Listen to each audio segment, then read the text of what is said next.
than the relationship. Never let the situation mean more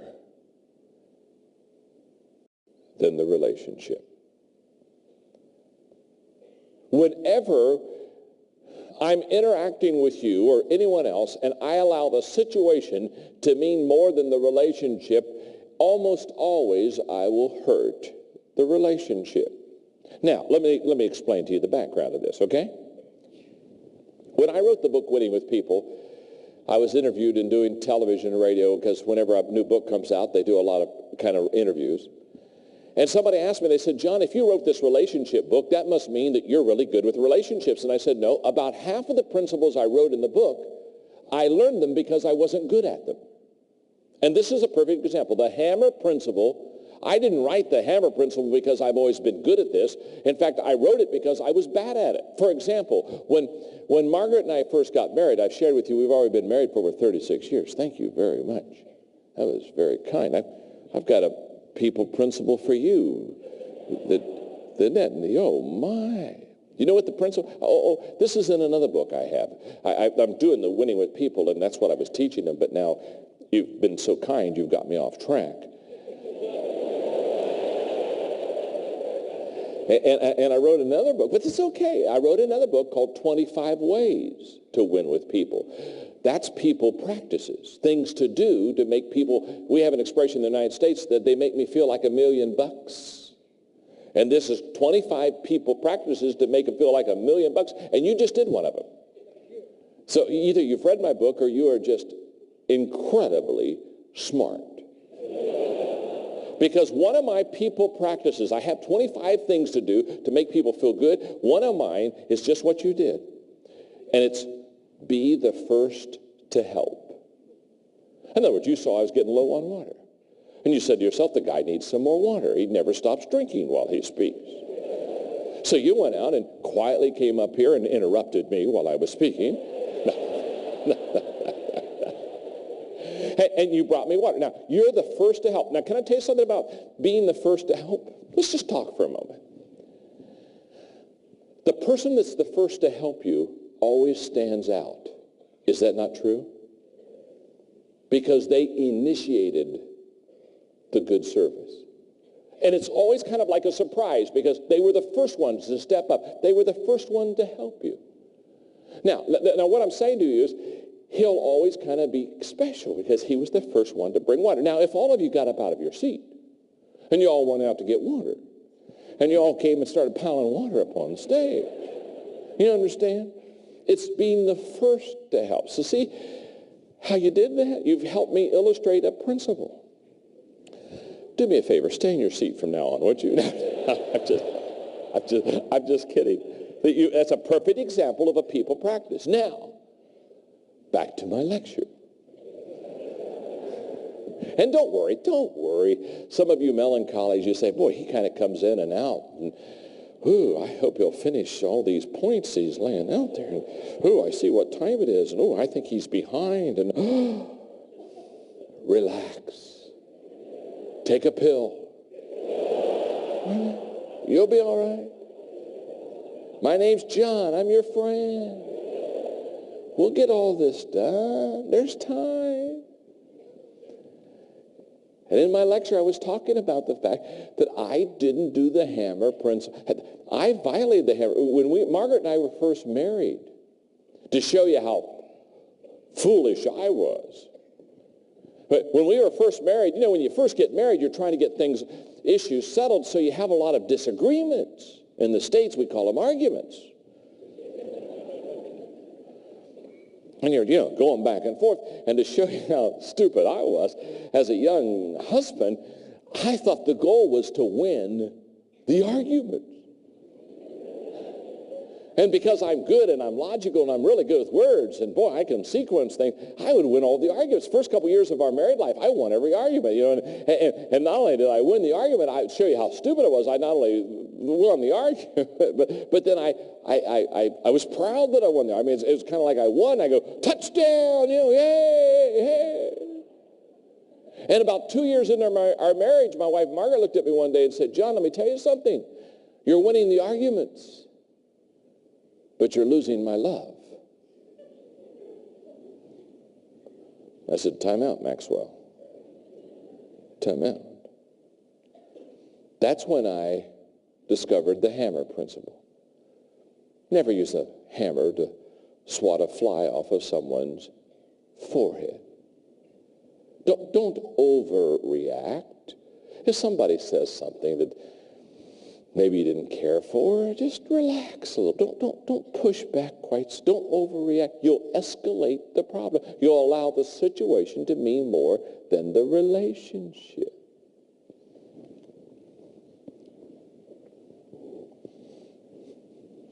When Margaret and I had teenagers, when our two children were teenagers, we would have these times when as parents we'd have to have this parent-teenager meeting because teenagers just don't always do what you want them to do.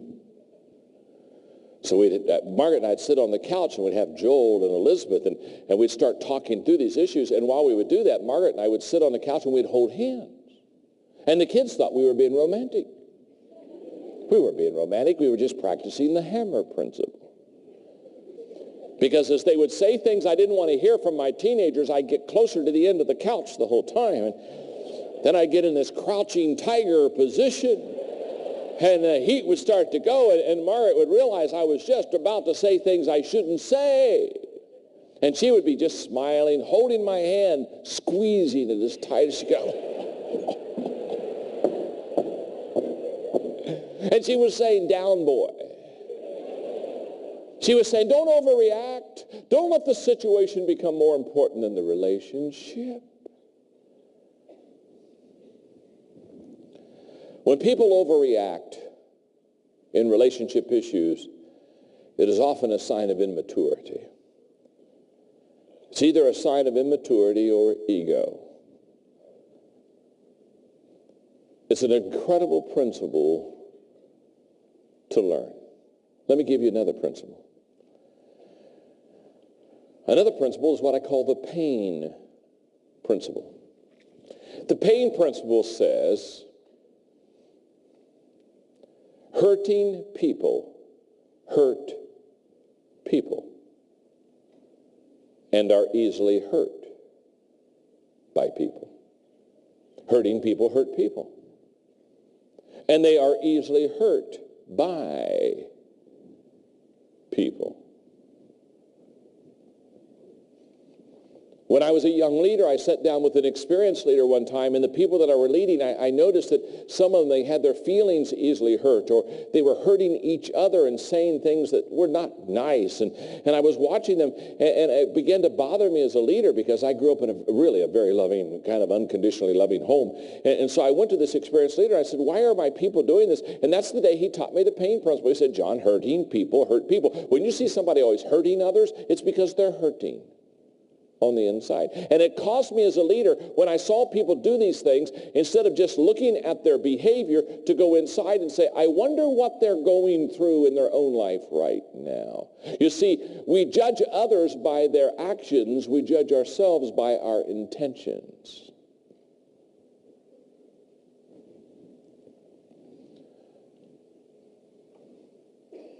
If Roger came up to me and shook my hand, and let's say that Roger didn't realize that I had a splinter in my hand. It had been in there now for a few hours, and the hand was becoming red, it was becoming infected, and it was becoming very sore. And you know what it's like if you have an infected hand or whatever, that if somebody just touches it, the tendency is to pull back. Isn't that true? So if Roger comes up, he doesn't know I have and he just gives me a normal handshake, and when he squeezes my splintered hand, my infected hand, I pull back from Roger. Roger looks at me and says, oh my goodness, I'm so sorry. I didn't aim to squeeze your hand. Did I do it too hard? I mean, he's not wanting to hurt me. See, it's not Roger's problem. It's my problem. I have an infected hand.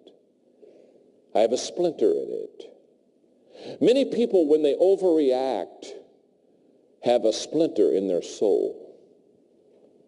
And leaders understand and look beyond the behavior to the intention of people. Because they see people not as they are. They see their people as they can become. All leaders have that ability. They see beyond their faults and their problems, and they see their potential. Because we've all had a bad day. Is that not true? Have you? Maybe not. But in Malaysia, do you have bad days? How many of you have ever had a bad day? Okay, good. Now, when I have a bad day, I'm always hoping that the people around me who see me on my bad day will overlook it and offer grace and forgiveness. It's called the high road principle. And the high road principle just basically says, don't give people what they deserve. Don't see them as they are. See them as they can become. Let me do one more people principle, and then I'll go to some practices that will help you win with people. Let me just give you one more people principle, and that is, it's the elevator principle. The elevator principle says some people lift you up, and some people bring you down. Isn't that true? Some people, they lift you up.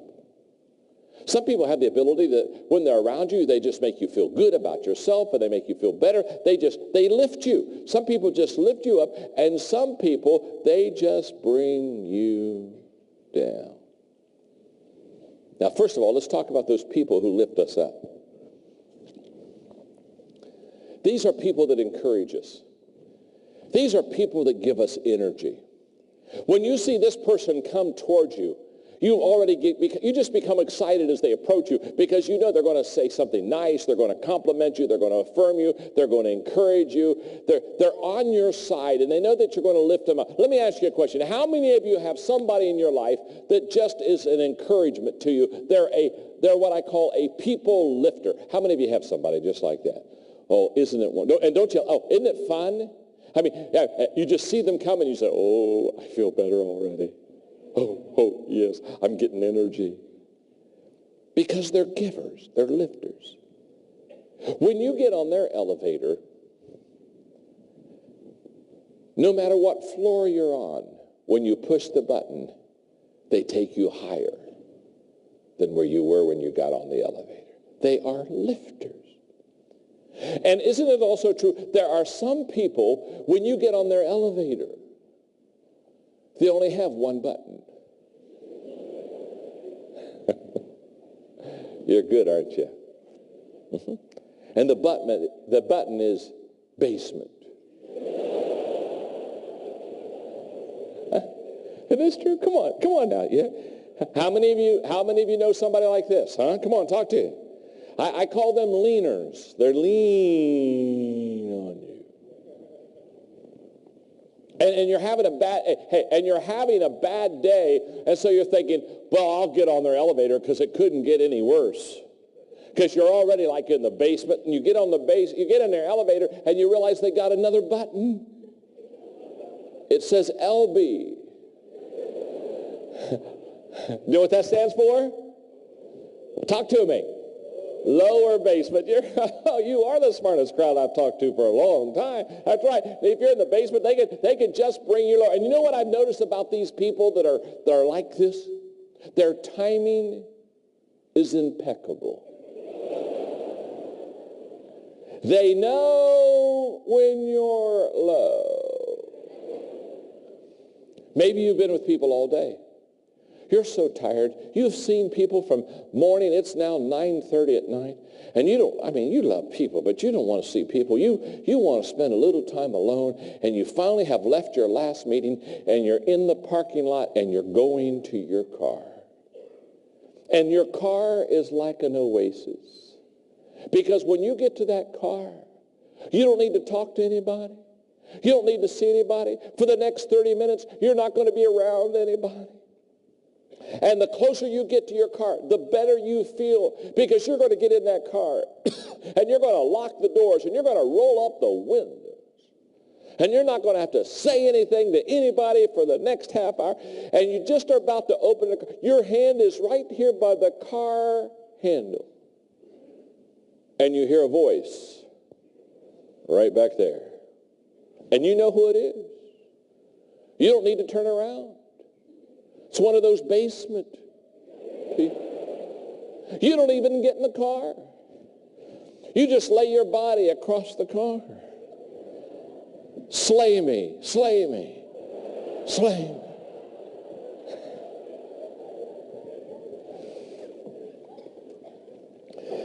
Ella Mae Wilcox said it this way: there's two kinds of people on earth today, just two kinds of people, no more I say, not the good and the bad, for it's well understood that the good are half bad and the bad are half good.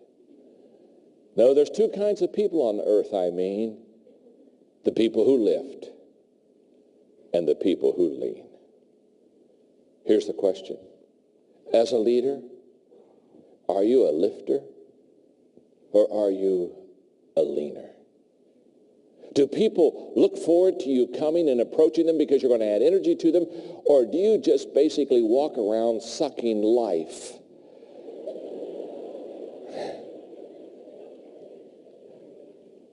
Right out of people's body.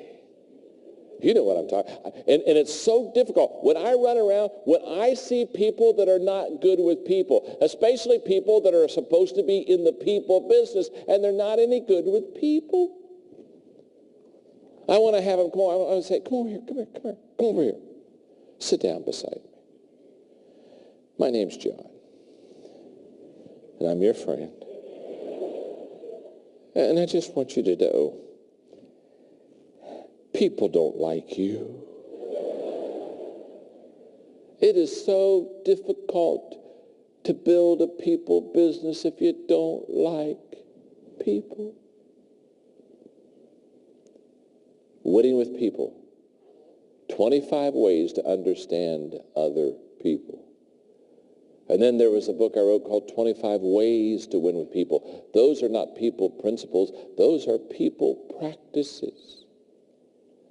Let me give you two or three quickly. I already gave you one, didn't I? Be the first to help. Here we go. Let me give you another one, because this is huge. This will work, I guarantee you. If you really want to make people feel good about themselves, let them know that you need them. Let them know that you need them. There's something about letting a person know that you need them. Henry David Thoreau said a great statement. Henry David Thoreau said, the greatest compliment that was ever paid to me was when someone asked me what I thought and then attended my answer. Jim Collins is a friend of mine. He wrote Built to Last and then, of course, Good to Great. Tremendous books. He's a great author.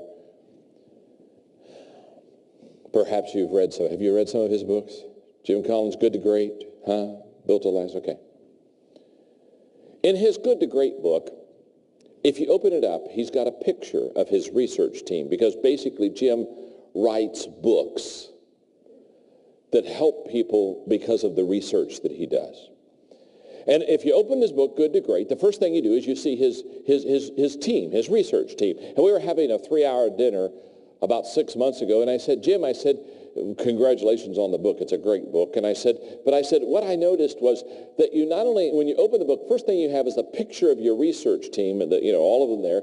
But then on the next page, to make sure that we know how important they are, you thank them, and you have all their names so that we don't miss who helped you write this book. And I'll never forget his answer. He looked at me and said, John, he said, that's the most important part of the book, because they're the people who really helped me write the book. And I thought to myself, Jim Collins understands the principle and the practice that I'm teaching right now. Let people know that you need them. There's something that is very ego-satisfying about thinking and believing that people need you. Let me give you a classic example. If I was not in this seminar today and I was just kind of checking all of downtown of KL out, and let's say that I wanted to go to a certain place and I was lost, do you know what I could do? I could stop and I could ask a stranger. I could say, could you help me? I'm lost. I'm looking for such and such a place. And do you know what I know about the people here in Malaysia? They would stop whatever they're doing and they would give me directions of how to get there. Is that not true? In fact, the other day when I was in Singapore, I wanted to go to a certain place, and I asked somebody in the hotel lobby, and next thing I knew, they were taking me to it. I said, no, you don't have to take me to it. Just kind of point me to it. They said, no, you'll get confused. I'll take you to it. And they spent 5 minutes. They took me to it. They didn't even know me. Now, do you know why people will stop anything they're doing to give people directions? It's because they realize at that moment that they know something that the person asking direction doesn't know. And it's very fulfilling to help people when you know that they need your help. No matter what country, no matter what culture I'm in. If I'm asking for directions, people always will be quick to say, here's the way to do it, and they'll sit down and they'll give me directions. And what I have discovered is this, that if you're going to build a team around you, we'll talk about team building today. If you're going to build a team around you, you've got to let the team know that they are very important to you. You've got to let them know that you need them. You've got to let them know that you can't do it by yourself. You've got to let them know that you need their help. You've got to let them know that when you succeed, that it's because they helped you succeed. You've got to give them credit. Mark Twain said, it's amazing what can happen in an organization if the leader doesn't care who gets the credit. I have a wonderful mentor in the States. His name is John Wooden. John Wooden is the greatest college men basketball coach ever. He coached UCLA Bruins for many, many years, won 10 national championships, a record that will never be broken. He's now 94. I will get back to the States at the end of July after doing my speaking across the parts of Asia. And in August, I'll stay in San Diego and I'll write for that month another book. And I'll go up and I'll see John Wooden because he's my mentor. 94 years of age, still sharp, still got his mental, just an amazing, amazing person. In basketball, he was the coach that introduced clear back in the 1970s that if you go down and you have a play of where one of your teammates throws you a good pass, which allows you to get free to score a basket, it was John Wooden who said, when you're running back down the basketball floor to go to the opposite end, if somebody threw you a good pass that enabled you to score a basket, on the way back, he said, just point to them and nod to them and acknowledge them as the person who helped you score the basket. And when he was teaching this new concept of helping people know how important they are, one of the players said, but coach, what if when we're running down the floor, the player that threw the good pass to me, what if when I acknowledge him, he's not looking? And Coach Wooden said, he'll always be looking.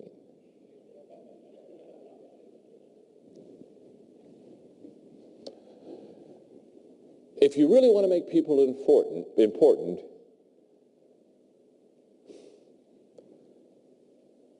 make them feel important by letting them know that you need them. Let me give you another people practice. One more. Every day, add value to others. Every day, add value to others.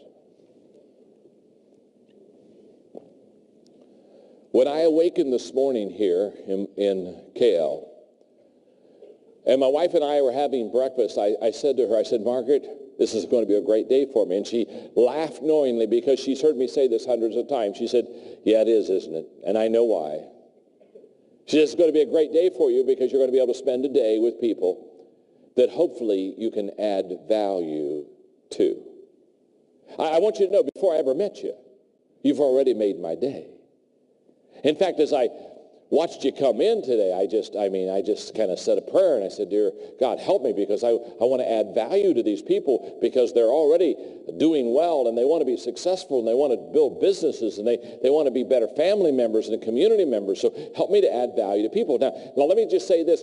You will always be successful in life and you will always be relationally strong with others if it is your heart to every day get up and add value to the people around you. My nephew Troy, he and his brother Eric, my wife and I, Margaret, were almost his parents. His mother and dad divorced when they were very, very young, and so They really grew up a lot around us. And I helped him get through college, work on a business degree. And when he graduated from Eastern Kentucky University, we were living in San Diego at the time. And so I said, Troy, come on out and live with me, and let me help you get your career started off correctly. I'll never forget, he came out to live with us, and I said, let me help you find a job. And I had some good contacts with people that own companies, and he kind of wanted to get in the mortgage and the finance business. And so I knew several that owned companies there, and so he was hired by one of those companies. So the night before Troy went to his first day of work, I sat down with him. I said, Troy, are you excited about tomorrow? And he said, oh, yeah, Uncle John, I'm real excited about tomorrow. It's my first day at work. And I said, Troy, I want to talk to you for 15 minutes tonight. And I'm going to share with you 3 things. And if you'll do these 3 things, I said, within 18 months, you'll be making